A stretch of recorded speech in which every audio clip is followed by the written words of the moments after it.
From CBS News Bay Area, this is the Evening Edition. Now at 5, Oakland leaders walking through neighborhoods trying to take a pulse of the community. What they found was frustration. It's heartbreaking. I don't even recognize Oakland. And while crime levels are staffing levels are down. What some East Bay police departments are doing to attract officers. Plus, how a community college in the Tri-Valley is working to become a model of racial diversity. Thank you for joining us. I'm Andrea Nakano, and we start tonight in Oakland, where crime has some residents saying they are scared to go to the store.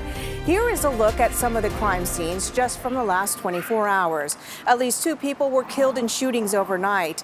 Public safety was on the top of everyone's mind at a canvassing event held by Mayor Sheng Tao. She, along with workers and volunteers, knocked on doors in West Oakland to survey residents, asking them what are their biggest concerns and how should the city fix those problems. Dalin has more. Young people, old people, so many people tell me it's never been this bad in Oakland. And it's not just how they feel, the numbers back it up. Robbery, burglary, even homicide, those numbers have all gone up compared to the same period last year.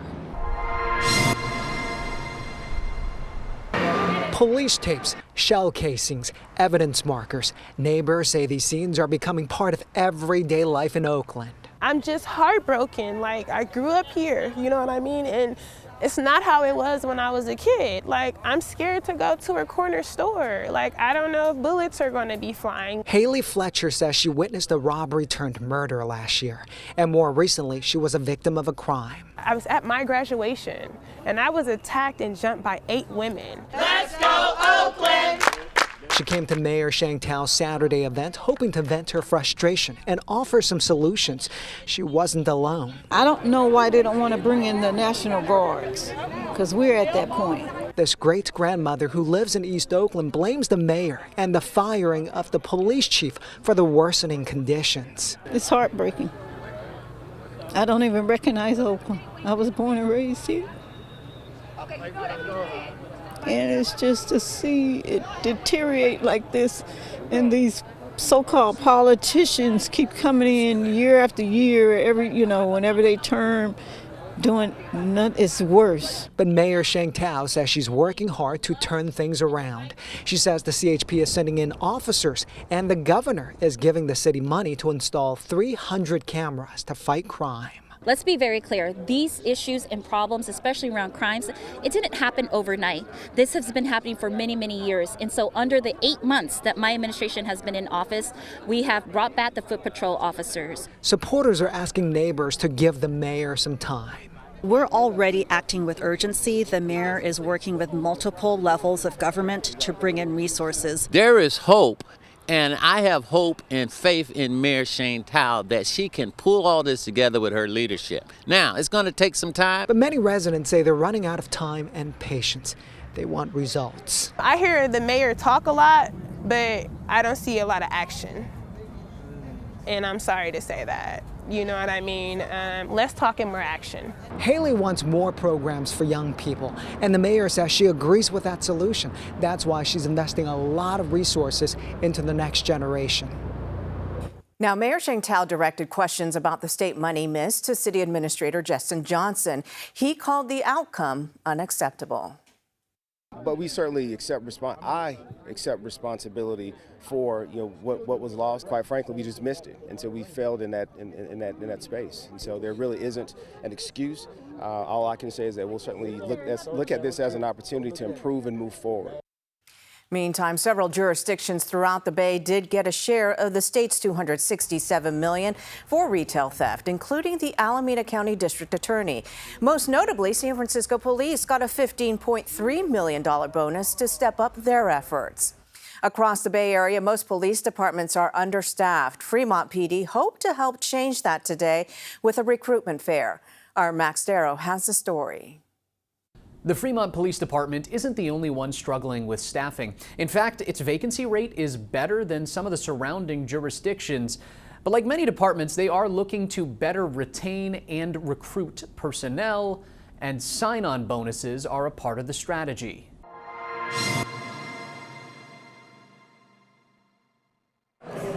Among those who showed up to the Fremont Police Career Fair on Saturday morning was Rodney Bavesi. He's currently a student. Going into the fair, he was interested but not 100% sold on a career in law enforcement. If I can find something that suits me, then I'll go for it. He hoped to learn more about what different careers in law enforcement could look like. Definitely the CSI, forensics and investigation was definitely by far my favorite. The Fremont Police Department is hiring both full-time and part-time positions. Notably, they're short 29 officers and 10 full-time dispatchers. Captain Matt Snelson says this was the department's first recruitment event of its kind.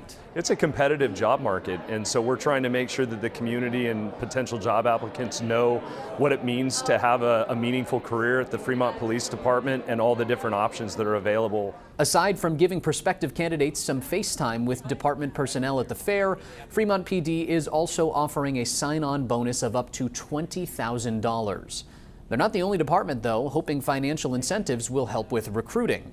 San Jose PD is offering signing bonuses of up to $10,000, Antioch and San Mateo PD up to $30,000, and Alameda PD up to a $75,000 sign-on bonus. Women's Boot Camp! And across the bay on Saturday, the San Mateo County Sheriff's Office took a step closer to getting more personnel on the force.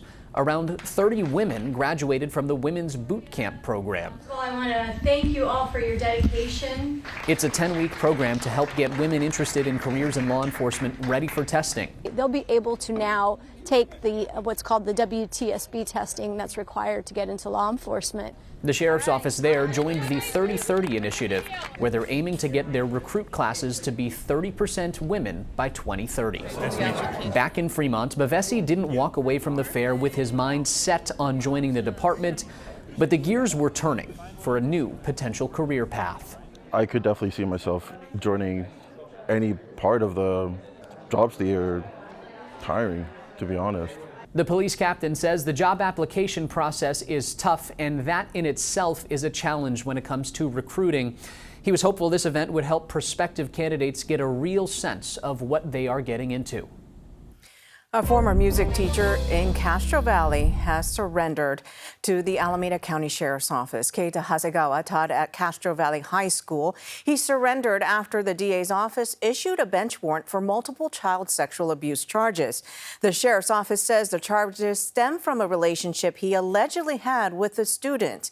Now, according to the Sheriff's Office, the abuse started when Hasegawa was teaching at Creekside Middle School back in March. Castro Valley High School's principal called the Sheriff's Office after learning Hasegawa was alone with a student at her home. Students had tried to sound the alarm at the school board meeting in April. I've never seen him where he was not alone in a car or a room with students, usually female, and he often buys food or drinks for said students. He has engaged in off-putting and inappropriate conversations online with students in which there is evidence. He has always seemed off. Mr. Hasegawa has been involved in unprofessional forms of communication with students, such as privately messaging on platforms such as Discord and driving students in his personal vehicle. Hasegawa is facing 7 felony counts. He is currently being held at the Santa Rita jail. We have reached out to the Castro Valley School District for a response, but have not heard back yet. Now to Livermore, where one college in the East Bay is looking to become a role model for racial diversity by becoming a magnet for students of color. But as John Ramos reports, they're not waiting for that to happen by accident. Las Positas College in Livermore isn't known for its racial diversity, but with regards to African American students, the school's president says he wants to change that. And now they're taking positive steps to make that happen. Today is Black Family Day here at Las Positas College. It's the first time we've done it. It really ties into our educational master plan, which is really to be the destination campus for Black students and other students of color here in the Tri-Valley. It's an ambitious goal to turn a college that is predominantly white, located in the East Bay suburbs of Livermore, into the school of choice for Black students. African American students represent about 4% of our student population here. And so our goal is really to lift all boats, right, and really make sure that every student that attends Las Positas College is successful. And so we're going to put the time, the resources, and the energy to help those students that need it more. What they need more than anything else is a sense of confidence, an understanding that they're as capable as anyone else on campus.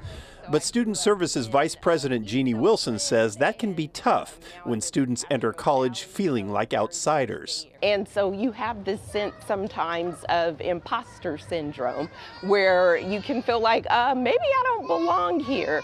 But you do. And so events like this help us to be able to surround students with love. At a roundtable discussion, students and parents evaluated the current state of education. Sandra James said the approach seemed more human when she was in school than what is happening today. The focus is so heavily driven on the academics and the competitive nature. So the student loses the connection with other students, even the connection with teachers. And there isn't a lot of black representation in the teacher ranks as well. T. Gertrude Jenkins, who heads up the college's African American Scholars Program, says that was actually an unintended consequence of school desegregation in the 1970s. When schools integrated, you had black students who went into integrated spaces, but nobody wanted black teachers. Nobody wanted black school leaders. So what happened to those people were they lost their jobs. So what used to be the highest number of black professionals were educators at one point pre-integration. That changed afterwards. With few black students and even fewer teachers, it's no wonder some can end up feeling alone. But Juwan Mitchell found his sense of community with his teammates on the school's basketball team. And I did feel kind of isolated my first year coming here, but the basketball team, they did make me feel like I was at home, so it wasn't really a problem from day one. We was all good, we clicked. That's what Las Positas is trying to do for everyone. Create a sense of camaraderie so students of color from all over the East Bay will see it as a welcoming place. A place where they don't have to wonder if they belong. Earlier this year, the school ranking service Intelligent named the Las Positas as the top-ranked community college in California and number 6 in the nation as a whole.